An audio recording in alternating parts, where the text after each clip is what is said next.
Hey there, everyone. Welcome back again to Live with Lindsay. This week, we're going to be talking to Emily Nichols, who's going to be talking to us about beginning with a beginner's mind.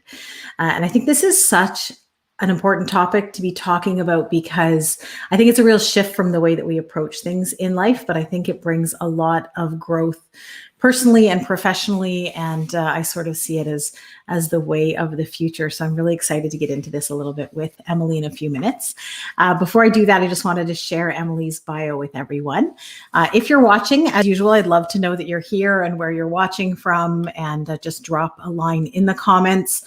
And as you're doing that, I will share Emily's bio with you. So Emily Nichols is a professional engineer with a big heart and a pair of safety boots in her luggage. Speaking from the stage or the factory floor, Emily inspires technical people to embrace their human skills so they can become better problem solvers, team players, and leaders. Emily has a Bachelor's of Science in Systems Engineering from University of Guelph and a Master's of Applied Science in Chemical Engineering from McMaster University. She summarized her chemical engineering master's thesis in 5 Dr. Seuss rhymes. So on that note, I wanted to say hi to Emily. So Emily, thanks so much for joining me tonight. Oh yeah, I'm thrilled to be here. Now, I do want to say that I'm guessing people may be curious about your Dr. Seuss rhymes. However, Emily and I have already recorded a podcast episode where we get into that, and you can learn all about her Dr. Seuss rhymes that where she summarized her thesis. So you can check that out. It's not released yet, but you can follow. So if you check out lindsaylapaquette.com/podcast, that's where all the newest podcast episodes get released. There's a newsletter there you can sign up for so that you get announced. You get the announcement every time a new one comes out, and Emily's will be coming out, I think, next month. So you can keep an eye out for that and learn about why, or learn about how she summarized her master's thesis into Dr. Seuss rhymes. It's a fun story. So Emily, I'm curious, first of all, to start with asking you why you wanted to talk about beginning with a beginner's mind, why it's so important to you. Great question. Well, it came up in a leadership training video series that I watched at the beginning of the year. And a beginner's mind was given in a slightly different context than I'm going to talk about it here tonight. It was given in the context of using it to build awareness of a situation, and kind of presuming a situation where there might be tension. And I thought that was really interesting. But what popped out for me is that in my career, I have spent my whole career focused on being an expert, right? As engineers, that's what is required of us, and certainly in your career as well, right? It's about building this expertise and then sharing that with other people. So thinking about having a beginner's mind struck me as, the opposite of what I've always been striving for. And I wondered, okay, what's in that for me? But that was back in January, right? We didn't know we were going to be in this situation that we're in now, with rethinking everything about the way we live and work and gather. So when lockdown came in March, this kind of idea popped up in my head again. And, I wasn't going to be able to be speaking out on stages for quite a while. I had to rethink everything. So I just thought, I got really playful about it. How can I, pivot? And I'm in my basement right now. That beautiful concrete wall behind me used to have all these shelves in front of it. And I just started playing around and using that beginner's mind to say, okay, what can I do with what I already have here to create a virtual speaking stage so that I can keep bringing my message to the world, even when everything is shut down. So kind of going back to ground zero in a sense of, I can't follow the same path that I was on. Being, I guess, open-minded about where that's going to take you, that journey is what I'm hearing. I just real quick want to say we have a few people watching us here with us tonight, saying hi to Ashley in Michigan. Thanks for joining us. And Mackenzie in Guelph, and Ramesh also is with us. And so again, if you're here watching, please just share that you're watching, where you're from. If you have questions for Emily as we're going along, of course, please feel free to share, and we'll get Emily on those. So one thing I want to touch on a bit, Emily, is that notion of beginner's mind with that expertise, because I think that desire to develop depth of expertise is very very pervasive, and for good reason, right? I mean, it's something that I've pursued in my career significantly, and that is important to me. And so how do you have that notion of beginner's mind coexisting with that idea of building expertise? Because I don't know so much about being able to convince people, to never develop expertise in an area. So can the two coexist, and how, I guess? And just before we go on, just wanted to say Ashley's watching from Woodstock. Miriam's watching also here from Montreal, Nathaniel from Hamilton. So thanks for joining us tonight. And so can we get into that a bit? Sure. So of course, I'm not saying that you shouldn't have expertise. It's just that when we get into this mindset of constantly feeling like we need to be an expert, prove to other people that we are an expert, we show up as needing to already have the answer, right? And that doesn't put us in the right place to help coach other people find the answer for themselves, or try to see things in a new light. So in engineering, for example, so a lot of my career in engineering was in the manufacturing sector, and we taught people to do problem solving that was root cause analysis, narrow down to your one root cause, find that solution. And that kind of takes away from your ability to think creatively, right? And think more broadly. So we just kind of follow that one track of thinking. Find what's broken, order a new one, install it, and that's it, right? Fix it. And that doesn't work very well if you don't have that part in stock and you need that machine to be running later today. Right. Well, and I've also seen in my career and my previous career where that doesn't work, because it works in certain situations, but you need to be able to both zoom in on the problem and zoom back out to see the impact that it's having on other systems, other processes, other individuals. And I think that's where that beginner's mind. So for me, that shift came, that shift from, so I still see myself as having a lot of expertise, but I sort of used to see myself as like the expert, right? Like, I know more than you, the expert. And I've shifted to thinking that I know a lot about interpersonal communication. And yes, I'm sure I know more about it than many other people, but that doesn't mean I know better what knowledge I have will apply in their life, and what will work and won't. And that's the shift I kind of learned to make over the years, was how can I marry my expertise with what that person needs in their life and listen to them. I guess when you're talking about a beginner's mind, approach their situation with more openness, rather than in that I'm the expert and let me help you fix your life kind of perspective. And so what shifts do you see in the workplace when people are able to make that shift to a more beginner's mind? Well, you get more creativity, like I mentioned before.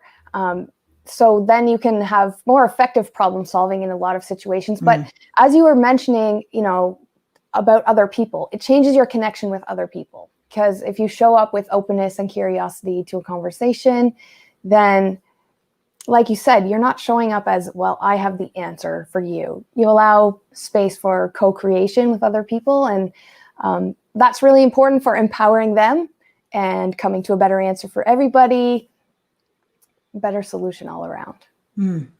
So this is making me think of a couple experiences I've had lately. I've been having just wild amounts of IT bugs with all my different systems, as I always do, because I'm not very good at IT.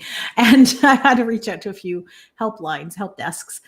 And sometimes, I haven't even really finished describing the problem, and they're saying to me, well, you need to this. And I'm like, whoa, hang on. Like, let me just explain to you what's happening here, or I might say, I don't know, we've checked that, or for this reason, I don't think it's that, because my husband does work in IT. So I'm able to problem solve beyond my skills.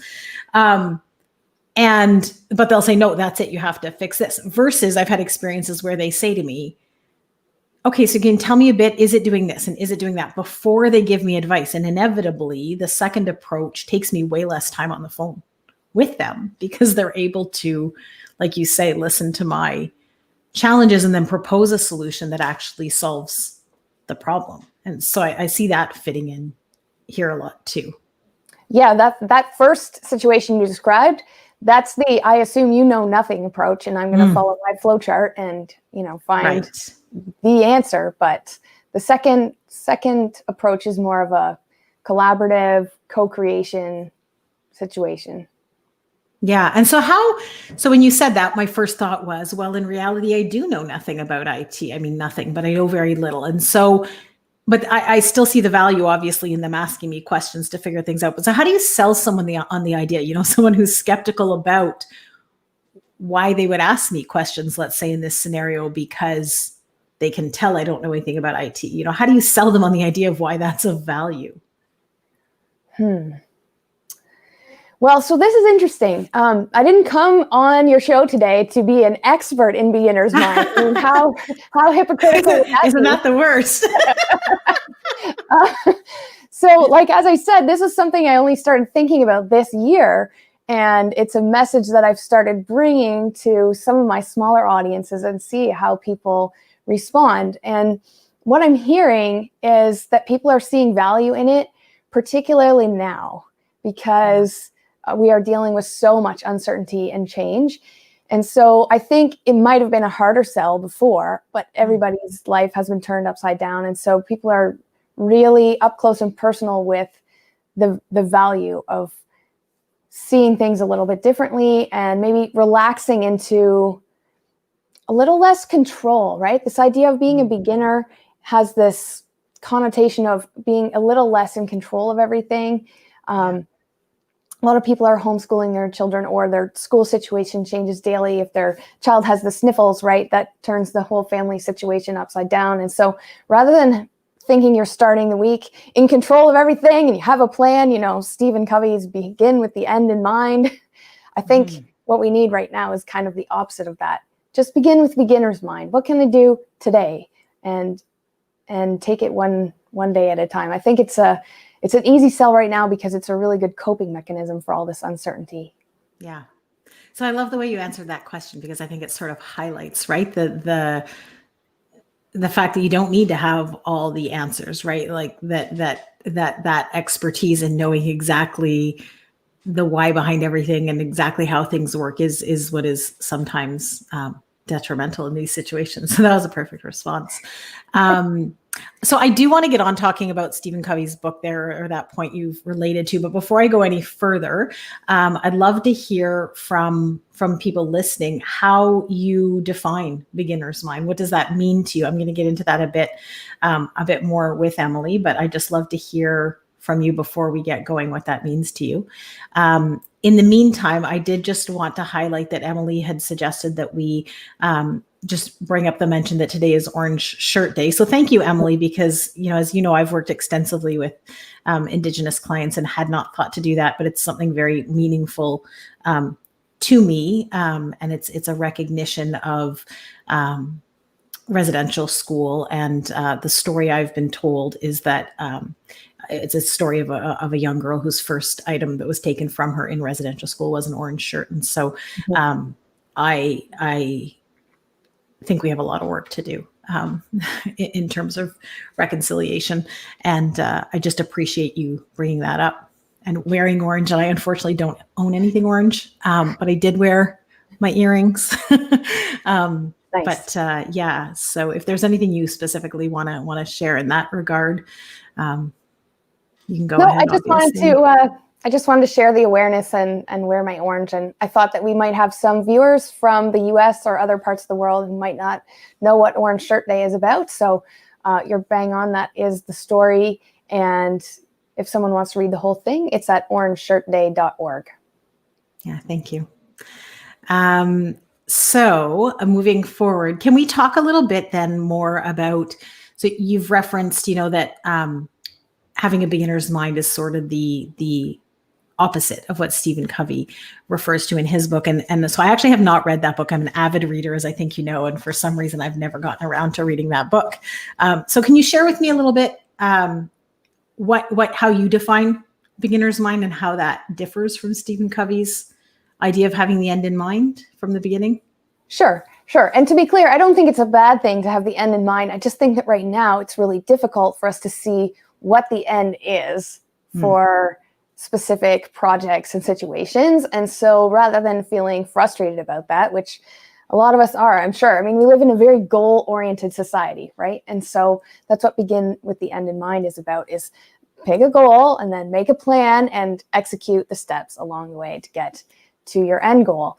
And so that's good. But if we hold that too rigidly, right, it's more about just how we relate to that goal. If we hold it too rigidly, then it makes us frustrated when we can't control what's going on. We maybe can't execute the plans we had in place. So beginner's mind is rather more open and curious and just, what can I do today?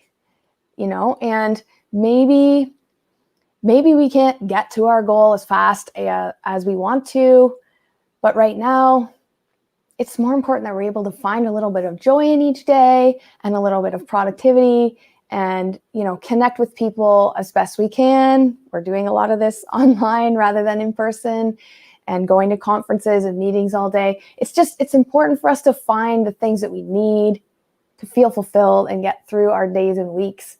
And we don't want to be bashing our head against a goal we can't get to right now, right? Yeah.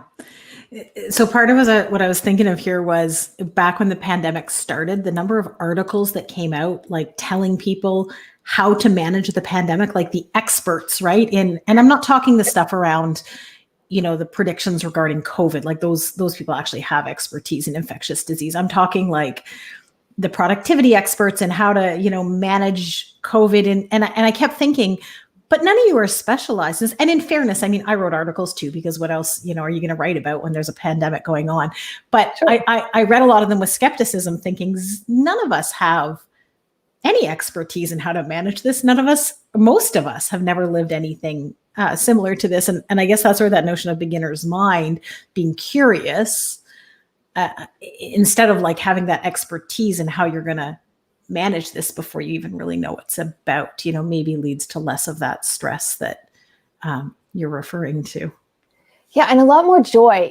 I remember, so the thing about being in engineering and specifically in manufacturing, and you and I talked about this on the podcast, so we won't go too deep here, but we get rooted in this time equals money mentality, right? And, so I think my sister's watching. Do you recognize that at all? Because that is my father, who was an engineer. Time is money, Linz. Time is money. It's drilled into me. So, I mean, the thing is, that's important on the production floor, but you can inadvertently apply it to the rest of your life and kind of not even realize it. I can remember the way that I used to go to conferences, right? I would try to optimize the heck out of my schedule. How am I going to apply that optimization to everything?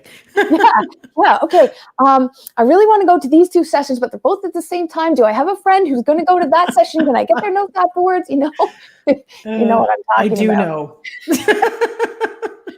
And then in 2018, I was at a conference in South Africa, and the conference leader stood up in the opening session, and he said, "I hope this conference will be a joy for you."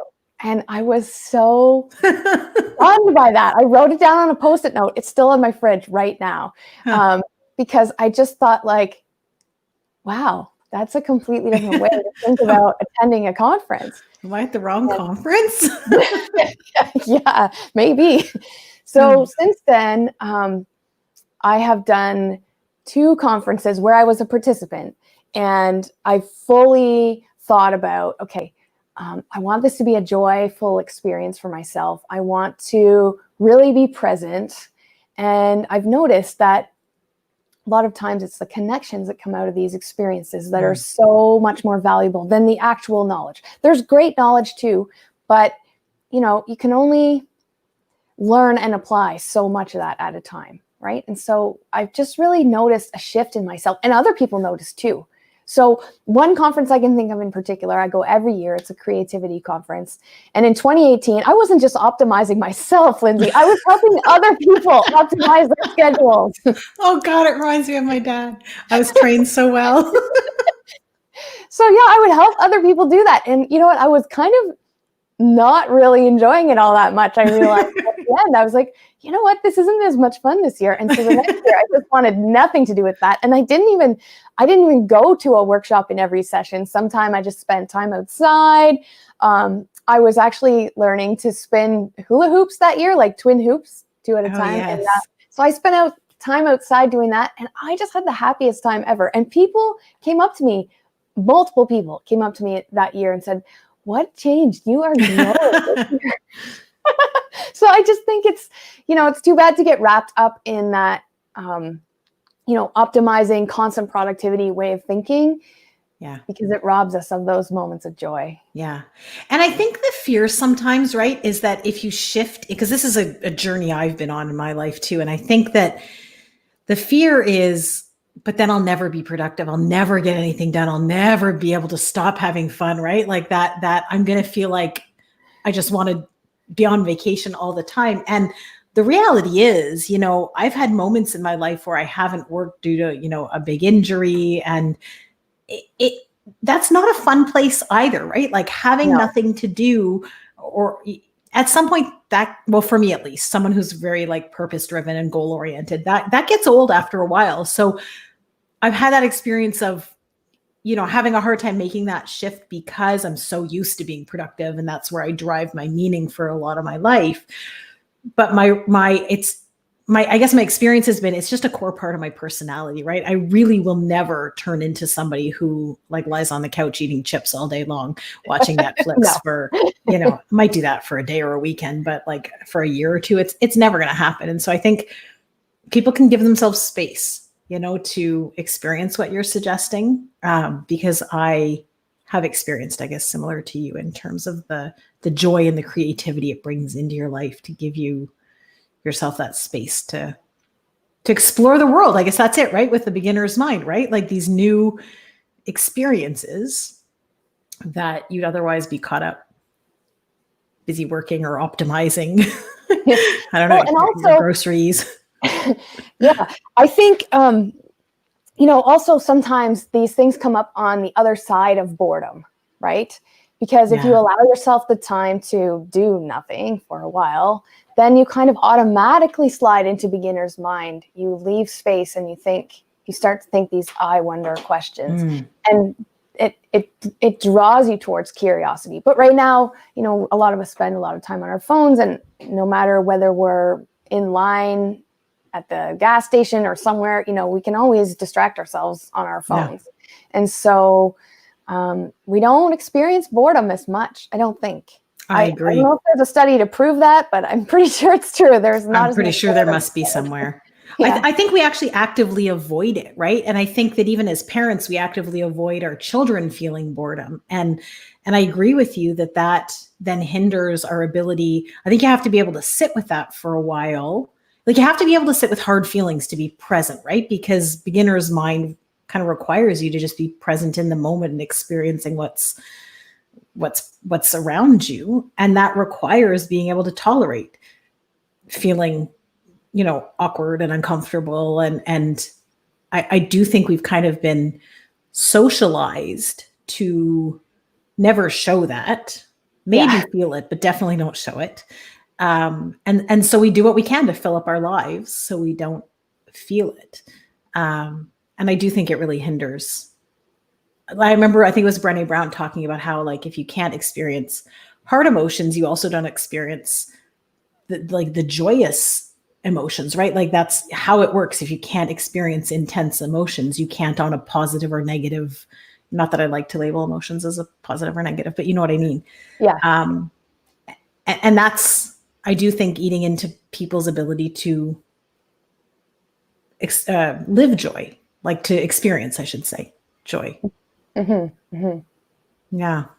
Very interesting. So Lisa here is just saying that it's the first time she's heard of beginner's mind and she's here to learn. So this was earlier on. So of course, if you have any questions, Lisa, or anyone else, I'd love it if you would, now's the time to get Emily to answer all these questions, or for us to ponder them with our beginner's mind.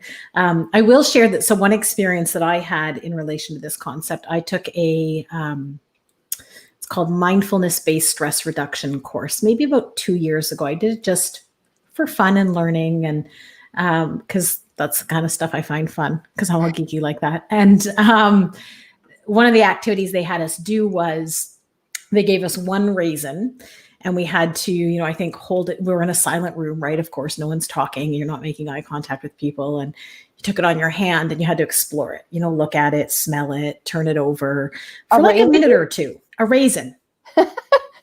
Right? Yeah. Right. And like, you couldn't be like, yeah, I mean, you could, but that wasn't the setting. Right. So here you are intently exploring this raisin, but it was the oddest experience because you just kind of get into it, right? Noticing all these things. I mean, who even holds one raisin at a time, right? Usually you take a bunch, and then you had to put it in your mouth, but not eat it, and explore it like with your tongue and the taste. And it was just this really neat experience of, oh, this is what it's like. This is what it's like to actually pay attention to what you do in every moment. And I can't say I've integrated that, that I live my whole life like that, but it was a marking experience for me because it helps me to come back to that, I guess, sometimes when I'm stressed or getting too wrapped up in goal-focused activities, which, although a strength of mine, I can get too wrapped up in them sometimes. I'm so glad you brought this up, because I think it's really difficult when we're experts at something to figure out how to become a beginner again. And what you just described, this experience with the raisin, is one of the ways I know of to get yourself back to that beginner's mind mentality. Because we're probably all experts in raisins, right? Until we have to explore one. So this idea of coming back to your senses, having to hold something in your hand, look at it, and even roll it around in your mouth, you're using all your senses. And that's one of the ways, of course, to bring your mind back to the present moment. So you're going from I think to I am observing, I am sensing. Like I am in the moment. It's like being versus doing, I guess, right? Yeah. And I think we're in very much a culture of doing. People who don't do are frowned upon. Like my daughter, actually, I was a little bit horrified. I'm going to be honest. We were talking about the US elections, and I was, I won't get into that too much here, but I don't dare. But I was asking her sort of her opinion on different social policies because I was curious. And I said to her, well, do you believe that if somebody doesn't have money to pay for healthcare, do you believe they should be able to go to the hospital still or no? And she said, I'm horrified, but she's only 8. She said, well, what if they spent all their money at the casino? And I was like, oh, gosh, we have some work to do. And, but she already, right, that notion of you're not working hard enough, you're making bad decisions. And hence, and I thought, wow, it's so, because I don't think those are messages we send very strongly at home, but I thought, wow, that is so strongly ingrained in our culture that you're not working hard. It's your fault. If if you can't afford this, that's your fault. And she's 8. So I just got shivers saying that because I'm glad my mom didn't ask me hard questions like that at 8. Kids are going to need so much therapy when they're older. I was just checking out how my parenting was going. It was a fail. So I do have a question for you here, though. I don't know who this is, but somebody's asking, how can the practice, I think, of beginner's mind, how does the practice of beginner's mind transform an activity? Oh, interesting. I wonder what kind of activity they're talking about. So if we think about, like we've talked about so far, your experience of the raisin, my experience of the conference, right? It brings us to the moment. It allows us to more fully experience it, to be able to participate in the joy, to connect with other people better because we're actually, there to be like open to learn. I'm just wondering what other kind of activity. One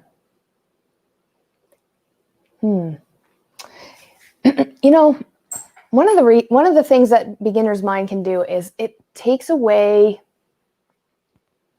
your expectations. And maybe I'm getting the cart before the horse here. If you get rid of your super high expectations of yourself in an activity, as in a specific activity, then that allows the fun to emerge, right? If you start something new and you expect to be an expert right away, or you really want to be an expert right away, it can take the fun out of it. I think we see this a lot in kids' sports, right?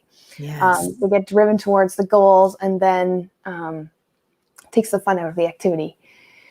I actually experienced that when I was building my studio, right? I talked about at first how it was really fun and I was playing around. Part of the reason it was fun was that there wasn't the option to be an expert about everything. Because by that time, you couldn't buy every kind of lights and speakers and everything. You know, a lot of things had been bought up by groups who were ahead of the curve than individual speakers like you and I, right? Yeah. So I was in Canadian Tire on like the last day before the store closed, thinking like, what am I going to do for lighting in my studio? And you know what? I have an actual photography light on my camera here, but I have the rest of the studio lighting in here are LED work lights that I got from Canadian Tire. It works really well. So the thing is that if I had not had that constraint of knowing the stores are going to close tomorrow and these things aren't available online, I need to find something, then I probably would have been caught in that expert way of thinking, I need to research all the options, I need to figure out what's the best one, cost benefit analysis and so on, what's going to work for me. But I didn't have that. I didn't have that option. And actually that made the experience so much better for me because I was like, okay, this is happening. This is what I have to do. I need something. I'm just going to be creative. And what can I do with equipment I already own, plus a few things that I can buy locally in the stores that are around me and make something work. Yeah. But as I've used the studio, I've noticed getting back towards that expert mindset of like, okay, well, this thing isn't quite right. Or, you know, I'm getting frustrated that I always have to search for cables and, you know, it's like, oh, hang on a minute though. I want this to be fun, right? How do I get back there? So I have to think about like, I wonder what would make this better? Or what else can I do with what I already have? Or if I switch cameras for a second, you can see that I'm building, actually, you can't see too much of it, but I'm building a charging station over there. And it's going to be all 5S, you know, as if it was in a manufacturing plant, a place for everything and everything in its place. And I won't have to search for cables ever again. That's awesome. I need you to come to my house when you're done. Yeah, I think it lends to a lot of flexibility was what I was hearing, right? So I see it as sort of like needing a middle ground. We need to kind of know where we're wanting to head so that we don't just randomly follow every thing that pops up in life in a direction maybe we don't actually want to go. But I think when we're so fixated on where we want to go, and I see this a lot right now with COVID, right? I want my business to be open and thriving. I'm just going to keep doing the way I did it before. Well, that doesn't actually work because, you know, so I've seen situations of organizations, you know, having the employees come back to work when the employees don't feel safe. And you know, you never know what the real situation is, but the story from within is that a lot of them could work from home, but management doesn't want them to. And it gets very messy. And so, but the fixation is so that end goal is so static that it just creates all these other ripples of problems. And so that's where I see it. It leads, like with your story there, it created a lot of flexibility in your ability. You knew what you wanted. You had an end point in sight. You needed lights, but you weren't fixated on, I need this exact brand, this exact size, at this exact price. And that when you can't find that, you know, it's a huge catastrophe. And I think that's always been a really important skill, but I think the pandemic has shown us where, when you can't do that, you just really get caught up because there are so many constraints, so many factors we can't control right now. And it's a lot of what you said earlier, right? Letting go of control. The need for control. Yeah, it is a lot, the need for control, which I mean, I've struggled with in life, so I can can identify with that. I have a few questions here I just want to get into. Yeah, sure. So Niles here is saying it's a great topic. So many can benefit in so many ways from stepping back and being open to looking at things from a beginner's mindset. I really like the way that you've described that. So he says not as eloquently put as he'd like, but I really actually like the way that you've stated that. And Mackenzie here is asking, can you elaborate on how to bring a beginner's mind, but still be assertive in a job position when trying to solve a problem? I love this question. Oh yeah, Mackenzie, it's a great question. And I appreciate the challenge. Yeah, it's really a challenging thing. And I have worked with this challenge my entire career because in engineering, in manufacturing, being in the gender minority in that field, and also when I started I looked really young. People used to ask me, like, whose kid are you, in the first place where I worked? Oh boy. So yeah, the struggle for credibility was real. Yeah. And coming out of university with an engineering degree, I felt like I was supposed to have all the answers, but of course I didn't. I mean, I was really good at solving equations, but I didn't have a whole lot of hands-on practical experience in manufacturing. Sometimes I would say things or ask questions and feel embarrassed about it later. Mm. But looking back, I just wish I had asked even more questions. Yeah. I really would ditch that whole embarrassment completely, because an engineering degree isn't meant to make you be an expert at the hands-on work in the field. And I know that Mackenzie's in engineering because I've chatted with her before. So hopefully this is really useful.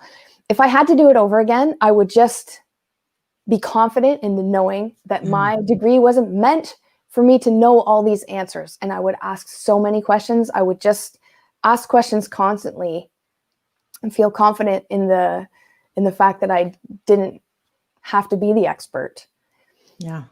Because in my situation, some of the questions that I didn't ask early on, I ended up having to ask later, and I felt more stupid for not having asked them sooner. So, just go ahead and fess up early. And actually, it's shocking how someone else is going to have the same question, right? Relating it back to a classroom situation. If you have the question, someone else has the question. And it's not so different in the workplace.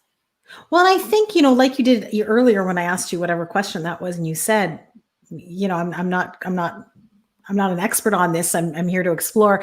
I think that actually, in my eyes, brings a lot of credibility, right? The ability to say, I'm not sure about that. Let's explore it. Now, I do appreciate that it's not always seen as, it's not always well regarded in the workplace. But Right. I think my suggestion would be, because I struggle with this sometimes, in that I'm very able to let go of things I cannot control. Like, I've had to work very hard on that. That is not a skill I had in my 20s or 30s even, or early 30s at least. But now I can let go of things I can't control pretty quickly, because I've just had some life experiences that have taught me that is wasted energy.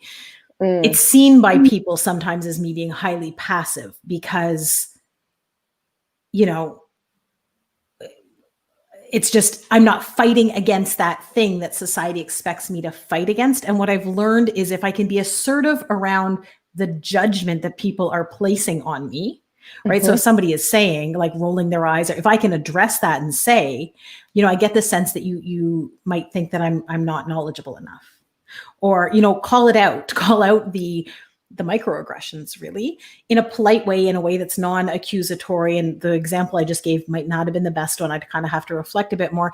I think it shows people that it's not that you're not assertive, it's that you have a different approach. And I think you can put words to that and say, I find problems are solved best if I understand that, you have your process, and fine. My way is, I like to be able to ask a few questions. And if, I'm leading this right now, I'd like some space to explore. And so you're being assertive in addressing the way you need to address the situation. And I find that at least has people step back a bit and say, oh, because I think I'm somebody who really knows how to let things go, but also, and again, I've worked very hard on this in my life, but will speak up about things that I think need to be spoken up about. And I think once people start to see that in me, they're like, oh, she's not a pushover. So just, I think that dance sort of is important, if that helps any. Yeah, to let people know that is your approach. The other thing too is, you mentioned sometimes it's not well regarded in the workplace, and it depends on who's doing the regarding. Sometimes you think that the people further up the food chain from you, further up in the hierarchy, are not going to regard this very well. And that might be true. But if it is true, are those the people you really want to, be working for? And then, that same thought. the people who you might be serving, who are generally thought of as lower down on the food chain, so to speak, right? This can gain you a lot of respect. I mean, the fact that you are entering a place as an open-minded person who genuinely wants to connect with people and learn. not somebody who's coming in saying, I have the answers. That can gain you a lot of respect. And I mean, that's the kind of workplace that I want to be in. So yeah, it can be tricky, but it can also help you find the right place that you want to be. Absolutely. And I think sometimes it comes from a space of that person feeling threatened, right? So I think I've often in my life been the person who unintentionally makes people feel threatened because I will speak up, and so in much of my life then would shut down to not rock the boat and all that. But I've learned that also addressing it with the person who is showing those behaviors, not saying like, hey, are you feeling threatened by me? That's not going to come off very well. But, addressing, like, I get this sense that it bothers you when I ask questions in our meetings, brings it maybe to their awareness, or maybe they were aware of it, but now at least they're going to be more careful around it. So, yeah, I hope that helps. Well, I say that Mackenzie has said that was helpful. I needed to hear it. So thank you, Mackenzie. I do have a question here that somebody had left us before she couldn't attend. So Rebecca has asked that she has a couple of new areas of interest, but somewhat limited time to explore them. And so she'd love to know, what are some bite-sized ways that she can begin on them? Oh, so I saw this question ahead of time and I thought, this is so interesting, because when I started, when I first came across this idea of beginner's mind and I started looking into it and thinking about how it showed up in my life, I was thinking about the times and places where I already feel like an expert, or I feel like I need to be an expert. I wasn't thinking about it in terms of starting a new activity. But when I saw Rebecca's question, I thought, well, sometimes at first I thought, oh, well, whenever I start something new, I automatically have beginner's mind because I really am a beginner. Then I thought, actually, no, maybe that's not always true, because sometimes we do start something new with the expectation that we are going to get to that expert level very fast. Again, hanging on rigidly to our goal, right, of being that expert. Whereas if we approach that new activity as something we want to gain some enjoyment out of, or some new knowledge that's important to our career progression, or whatever it might be, I guess holding that goal a little bit lightly and remembering to enjoy the process, and also being willing to show up as a learner. And maybe this relates to Mackenzie's question as well. Do you want to show up in the world as someone who knows the answer, or are you willing to be a little bit vulnerable and say, I'm here to learn and I want to take other people along for the ride? So if you're learning about a new topic, I don't know what Rebecca's new areas she was wanting to explore are, but if let's say you want to learn about a new topic and you started commenting on other people's articles on LinkedIn about it, are you willing to actually make a comment that shows that you're there to learn and that you want to share your thinking? Or are you unwilling to make a comment until you feel like you can make an expert comment? So I think it's important to consider beginner's mind even for a new activity, because after thinking about Rebecca's question, I realized, yeah, sometimes I do expect myself to be an expert right away, and that's not very helpful. Yeah. So I think that's a powerful distinction that you just asked. So I just want to reiterate it when you said, who do you want to show up in the world? Do you want to show up as the expert, or do you want to show up as the person who's ready to learn? And to be honest, I think early in my career, I would have answered the expert, which obviously then reflected my behaviors reflected that desire to be seen as the way I responded to other people, I think sometimes reflected that. But yeah, so just food for thought, I guess, for everyone listening. Where do you sit on that spectrum? Where are you now? Where do you actually want to be? And are your behaviors reflective of where you actually want to be on that spectrum?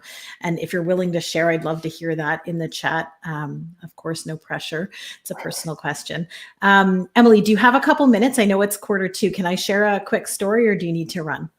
No, go ahead. Share a quick story. And then before we go, I have 4 quick ideas to help people move from expert thinking to beginner thinking. Ooh, I love it. Okay. So my story is when you were talking about that beginner mindset. So it made me think back years ago to when I had a colleague who had asked me if I wanted to go swimming we always had extended lunch breaks if we worked out. So I worked out every lunch break at the gym. And she said to me, do you want to, instead of going to the gym tomorrow, do you want to come to the pool with me? And I said to her, oh, no, I can't I can't swim. No, thank you. And she said, oh, it's perfect. I'm a brand new beginner. I can't swim at all. I'm taking lessons like with an instructor, very beginner level. You can join me. And I had to stop because when I had said to her that I couldn't swim, what I really meant was I was on the swim team as a kid. I can still cross lakes with no life jacket. I just haven't swam laps in like 10 years. Right? And you told her you can't swim? I told her I couldn't swim. My answer was I can't swim, because what I meant by I can't swim was I'm not going to win the Olympics. And that for me was enough to make me not want to get in the pool, because I might be a little bit rusty. And so that juxtaposition of seeing her, an actual non-swimmer who could drown, being willing to go to the pool, as an adult, and obviously everyone's going to be able to tell you can't swim. And then me, who like almost got to lifeguard status, saying that I couldn't swim. It was a big eye-opening moment in my life of how much I really only showed up in activities that I was really great at, and how much I would not. So I remember taking a hip hop class in undergrad, and I sucked at hip hop, like really, really bad. I don't know if you're watching, Katie, but you'll remember this class. It was funny. And I never went back again.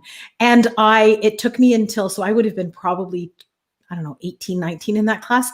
I didn't go back to another dance class until my son was born. So I was 32, and there were no other activities that would let me work out with my baby. And so it was kind of like I had to, but I think I'd also grown into being able to try things I wasn't amazing at. And now I'm really good at Zumba 10 years later. But, so that's how much it impedes our life, right? The decisions we make. And so to relate that back to the workplace, I could also see where I wouldn't jump into projects where there was any risk that I might not be awesome at it. So I was also limiting my ability to grow in my position through that. So I just wanted to share that story because I thought it highlighted what you were talking about there. Yeah, I love that story. I don't love that you were in that mindset, that I can't swim mindset, but it really illustrates the point. We get into this productivity expert way of thinking, and we only want to do things we're going to be successful at. And it's a scary place to be. It makes us really stagnant. Yeah, stagnant. That's a good way to describe it. It does. Yeah. So I would love to wrap up, because I know we're hitting the quarter of the hour. If you would share with us your 4 ways to move from expert to beginner mindset, which who would have ever thought that would be the thing you'd wanting to bite off in your life, right? Like I'm working towards becoming more of a beginner, or a beginner mindset. I guess that's different, but I'm all in. So please share. Okay, so the first thing is to move from I know to I wonder. And we touched on this a little bit earlier on, but rather than thinking that about all the things that think about things that you want to wonder about. I wonder questions, that sort of engages your curiosity. And I did mention earlier too that you'll notice I wonder questions if you allow yourself to be bored once in a while. And that actually might lead you to a hobby or something else you'd enjoy that you hadn't thought of for a while. So moving from I know to I wonder. That's awesome. The ray is an example, moving from I think to I observe. What am I seeing and feeling and tasting? Now this one I have been using with my audiences that I've been testing this message on. Okay. And this is brush your teeth with the wrong hand. Okay, oh boy, that's really hard when I explain this, because the thing is, it's really difficult to forget what you already know, right? Saying, oh, just forget what you already know seems kind of impossible. Yeah. And indeed, all of the behavioral habit building books that you'll read, they say that if you're going to stop one habit, you need to start something else. So it follows that if you want to stop thinking about something, you need to start thinking about something else, right? So that's the I wonder questions and the I'm observing. But how can you actually turn yourself into a beginner? Well, this is one way. And I mean, everybody brushes their teeth, right? So now just imagine tonight you're going to pick up your toothbrush with the opposite hand. And I mean, unless you've been practicing ambidextrous toothbrushing for like 10 years, I bet it's going to feel pretty awkward.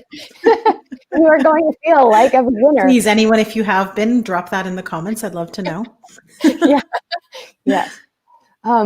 So anyway, you know how they say that if you're ever nervous on stage, you should picture your audience naked. Well, now I'm picturing my audience as brushing their teeth with the wrong hand. I find that really fun. And then the last one is try writing instructions for a beginner. I started doing art class on Zoom with my 4-year-old nephew in the spring when schools were closed, and I had a computer I wanted to drop off for him to use for this. But of course, he'd never used a computer before. And I spent a couple hours writing about 3/4 of a page of instructions just to kind of explain, what a computer is, how you should treat it, and also how to turn it on and how to get onto Zoom. Of course, he was going to have help with this, but, I thought it was kind of a neat learning opportunity. But, it was really challenging for me to think about how to explain to a 4-year-old how to turn on a computer and then, enter a password when he kind of barely knows his letters, right? Matching the squiggles.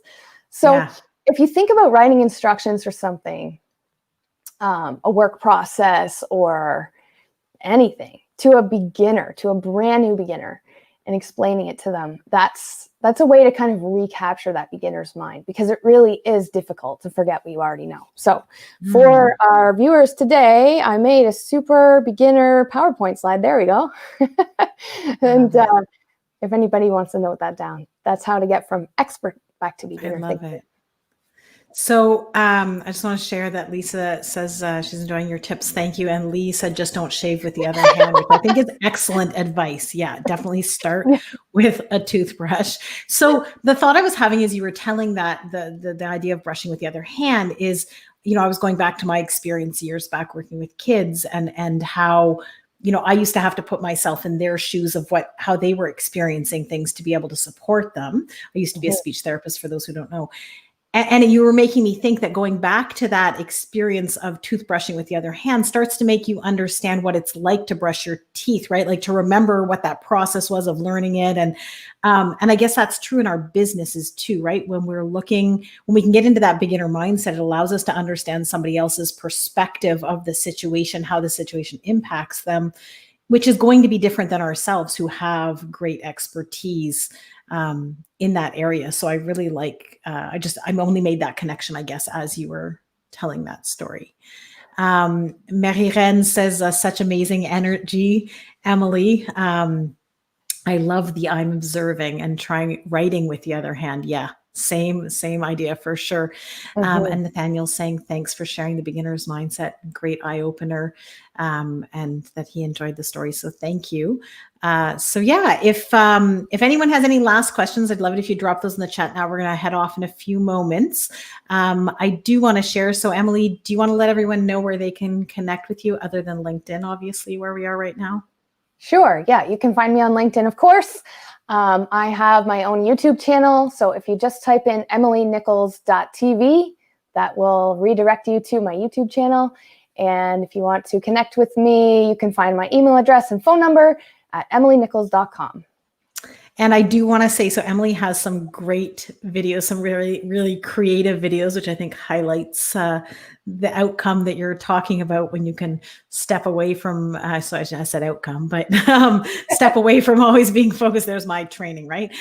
Step away from always being focused on outcome. You can see the creativity that she brings to her work I'll just put it back here on her YouTube channel. So I really encourage people to go and check that out and subscribe and take a look at that.